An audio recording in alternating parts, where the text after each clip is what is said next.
Or not on the same channel, because I've done that with a... I could have put a tie on it. It would have been easier, but... Oh, no, this is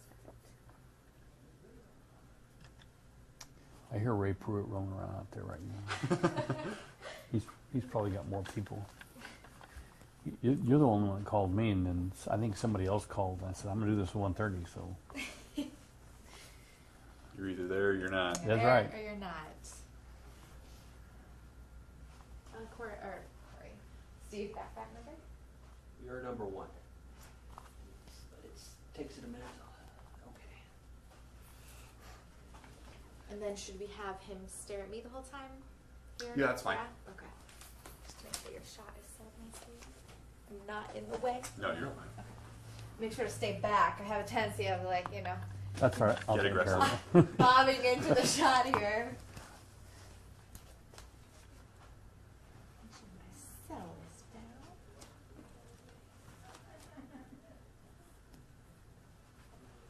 Okay, everybody's rolling? Yes, sir. Okay. Camera's rolling. Of course, I'm trying to get it up. Oh.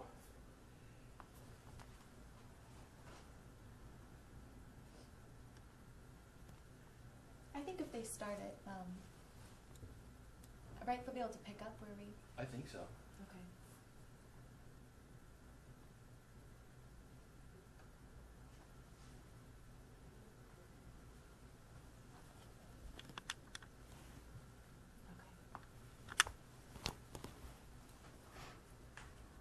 All right, we're ready? Rolling. Wonderful. First off, just so we have it, and since we're going live on Facebook, first, last name, spell it out for us, and your position. Donny Youngblood, Youngblood, Sheriff. All right, so let's first start out, and Ken, if you have any questions, fire them out here. But when you first heard that Logan August and Derek Penny were being sentenced to probation and community service, what was your reaction when you heard that sentencing? I was shocked. I believe that the sentence should have been much more than community service. It's a lot more than just stealing marijuana from law enforcement. It's much deeper than that. It's an ethical issue. It's an issue where we have people who are empowered with guns, empowered with badges, and have the power to take your freedom away and have the power to take your children away, and they violated that trust. And when you violate that trust in the community that you serve, there should be an enhancement where your penalty's more severe than anybody else, not less severe. So I was shocked and really appalled, and have no idea what the judge was thinking. You feel like you're shocked. What do you think the climate is for other deputies who are part of your organization? Yeah, 99% of the deputies in this department are upset as well, because not only did they violate a trust, they put other deputies that work undercover in jeopardy. Anytime you're dealing in an undercover capacity and you have part of those people dealing with criminals dealing with criminals, quite frankly, you're placing your fellow deputies in jeopardy. They get it, they know it. Certainly there's a very small minority of people that probably feel differently, but the majority of this organization believes that those deputies, those ex-deputies, those criminals should have received a much more severe sentence. So shock, a little bit of confusion. In an earlier interview, you were saying you were disgusted. Is that? Yeah, I am disgusted because, we're at a time in our country, across our nation, we're trying to rebuild trust with our community that we serve. And it's very difficult when something like this happens. And then on top of that, when a judge comes right behind and sentences them to a slap on the wrist, that's offensive to us. These are not deputies; these are criminals, and that's where I think that's where we come from, is putting criminals in jail. And when they cross that line, they no longer were deputies; they're a criminal element, and we treat them as such. So a slap on the wrist, what do you think would be an adequate punishment for the crime they've committed? It's a federal judge, and I certainly don't want to get out in that arena and say what I think should have happened. What I do know is that doing jail time would have been appropriate. Any citizen in this county that came down and stole something out of the property room, dope out of our property room, would have gone to jail and would have done jail time. So why shouldn't these crooks? Former deputies, what is the standard that you believe law enforcement should be held to, is held to? I'm not Like sure. what? Do you think why I think it should be higher? Yeah. Because we're entrusted with power. To be a police officer, you have this enormous amount of power to take people's children, to take your freedom away. And we carry guns and badges and things that exhibit power. And when you abuse that power, it sends really a wrong message to the community that we're here to serve. And without them, we don't exist. What's the message when this is all said and done that you want to send to the community? Well, I want the community to understand that we hire from the human race. The reason it looks like law enforcement has more people that are arrested is because it's newsworthy. If someone, we arrest people, hundreds, every single day, that have jobs somewhere, but that's not newsworthy where they work. And I get that, and I appreciate that. So it does look like we are more than anybody else, but that's simply not true. We live in a time where people aren't held accountable for their actions, and I think that's a terrible message to send to our youth. Is there I guess not a hope that they serve prison time to send a message, but when you're dealing with deputies like that who are facing these federal charges, is there essentially a hope that they do get held accountable, spend that prison time, because then that shows that you as law enforcement won't stand for that? Well, we have to be careful because in law enforcement, it's not our job to punish. We simply are not in the punish business. We're in the business of investigating crimes and making arrests and then submitting them to the district attorney or to the attorney general or whoever the investigating agency is. And it's their job to prosecute and the judge's job to sentence. So I'm not trying to do the judge's job, but I know that my history just screams that this should have been much more than what it was. Have you reached out to the judge since Monday? No, I haven't. I have no business talking to a judge, telling a judge anything. They're elected as well. Federal judges are appointed, so they can do pretty much what they want. There's a lot of times I don't like what judges do, but I'm not qualified to do their job, nor I want to do their job. Have you been in contact at all with August or Penny since Monday? I have not. What's your opinion, and this is echoing a little bit, but on the investigation that was done by the federal government?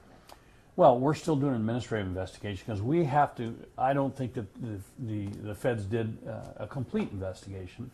They know I feel that way. We've gone back now and we're doing an administrative investigation, and we want to make sure that we clean that house. We want to make sure that we don't have anybody else there that is tainted. We have changed the amount of time that someone can spend in that unit, which makes it detrimental to a good officer because it takes a long time undercover to learn your job and become really proficient at it. But we're going to limit that time because it's more important that we have an ethical standard as opposed to more important that we arrest people. So we're looking at everything that we can to try and ensure that this doesn't happen again because it just kills us. There's 1,300 employees here that are just disgusted when somebody does this to our profession. And you're talking about the narcotics unit Yes. making changes. Yes. What can we expect to see differently? Well, you won't see anything differently because we don't share all that information. A lot of it we can't. But we are changing the amount of time that someone can spend there. We've had officers, when I was a young deputy, I worked undercover for 4 years. I think anything more than 4 years is a detriment to the career of anybody. So we're going to limit the amount of time that somebody can spend in there. We are going to do, just like we do with our vehicles, random audits. We had things that happened that should not have happened. We're going to look at our supervision and the way that we do things because it's unacceptable. We know it, and we have to trust our employees. And there's a fine line there between trusting and micromanaging. It's a difficult path to walk, but we're working very diligently at doing that because we really need our community to support us. Do you believe there are more corrupt deputies, corrupt officers? Well, I can't speculate whether somebody's character, but what I can tell you is that the deputies in this department probably have gone through much more than anybody in this room when it comes to before getting hired. They go through a polygraph exam where questions are asked about what they've done in their lives. They go through a 500-question psychological exam that a psychologist does, and a psychologist either gives a green light or a red light for hiring. They go through an extensive background before they ever get hired. If we get 1,200 applicants, maybe 50 will meet that standard. So we're doing everything that we can to get the best quality employee that we can get, but it's not a perfect system. And since May 30th, I believe, Lieutenant Bill Starr, he was on paid administrative leave for his potential involvement with August and Penny. Is he still on paid administrative leave? I've never said that he's on paid administrative leave. I can't talk about administrative investigations. The California law does not allow me to do that. Okay. So can we say if there's an investigation still going on or no? I can't talk about administrative investigations. You obviously have information and that you've gotten somewhere. I can't give that to you. I can't talk about that. The law doesn't allow me to. Of course, that's Peace Officer Bill of Rights, and sometimes that hampers me as a sheriff because I want to talk about those things. I want the community to know that we're doing the best that we can to clean out anything that taints our organization. At the end of the day, what do you want to make sure the department is walking away with? Like, how do you want to move forward and come out of this experience? Well, there's a mixed message. I want the 1,300 employees that work here to know that I'm proud of the job that they do.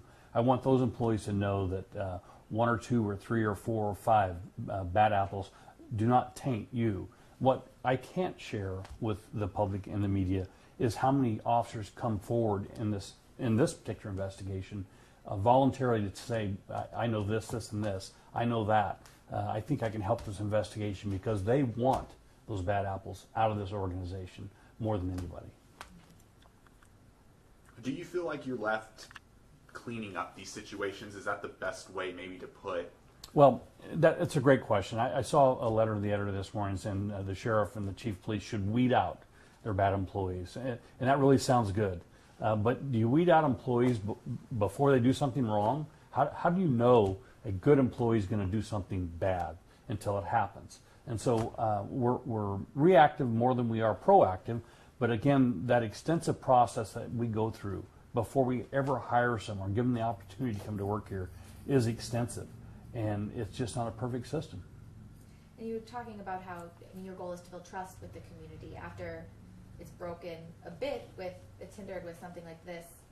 What's your game plan? What do you hope community members know in order to move forward and build that? Well, I hope they understand. I know they do. There are people out there that work in companies that have people that get arrested. They know that we hire from the same pool that they do. And they know that we're doing what we're supposed to be doing.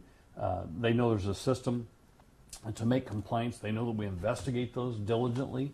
And I think we have the trust of our community.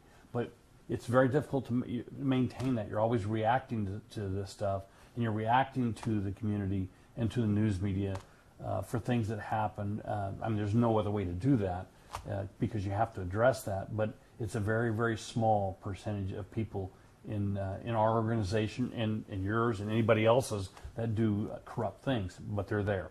And it's our job to eliminate them. One thing that the judge said that stood out to me, and obviously you talk about the extensive background checks that you go through, but he was former law enforcement, this judge said there's temptations just everywhere in this job. Can you speak to that, just maybe so the public can understand kind of what you're facing on a day-to-day basis and why maybe that 1% gives kind of a bad name to the 99 that push those aside? I can't speak for where this judge is coming from because for the life of me, I don't know where he would be coming from. I saw one letter to the editor or letter to the judge that said when people make mistakes, they deserve a second chance. I get that. You run through a red light, you think it's a green light, that's a mistake. When you conspire with another police officer to steal drugs and to sell them on the streets and to impact our youth with those drugs that you're selling on the streets, shame on you. And that's not a mistake. That's a criminal conspiracy, and they should have been held accountable. Something the judge also said is sending August to prison would be making the public pay for him again. That kind of stood out to me. Do you have any thoughts on that? Yeah, we should not have any jails or prisons at all under that theory. That's ridiculous, and again, I don't know where this judge is coming from. And if we can shift gears now, other thing coming out today was the district attorney with Lawrence Thatcher deciding not to press charges. Thoughts on hearing that? Well, I can tell you that there's a criminal investigation on these, and there's an administrative investigation. Evidently, the criminal investigation is over with. The district attorney has decided not to criminally prosecute Larry Thatcher. That's her job, not mine. We still have to finish an administrative investigation because in a criminal investigation, you could go to jail. In an administrative investigation, you could receive punishment from a written reprimand to termination. And that's the difference. I'm just not allowed to talk about the administrative investigation. Are you able to at least confirm that it's still going on at this point? Well, there are always, in these type of cases, there's always two investigations, and we have not finished our investigation. Anything else maybe for the public to know of since we have you? Anything else that's been on your mind? You don't want to know what's on my mind. Is there anything regarding the sentencing that we didn't touch on that you want to bring up? No, I wish that a judge that does, and in the first case with the BPD, we saw basically the same thing. We saw statements from a federal judge that just made no sense to us in law enforcement. When we arrest a bad guy, a crook, we don't write letters of support on they're good people. We don't do that. And we take them and they prosecute them. The judge doesn't talk about how great their family is. I don't get this. The judge treated them as deputy sheriffs and as police officers. And I'm sorry, when they cross that line, they're not police officers anymore. They're not deputy sheriffs anymore. They're crooks, and they should be treated that way. Okay, well, thank you so much for your time. Certainly.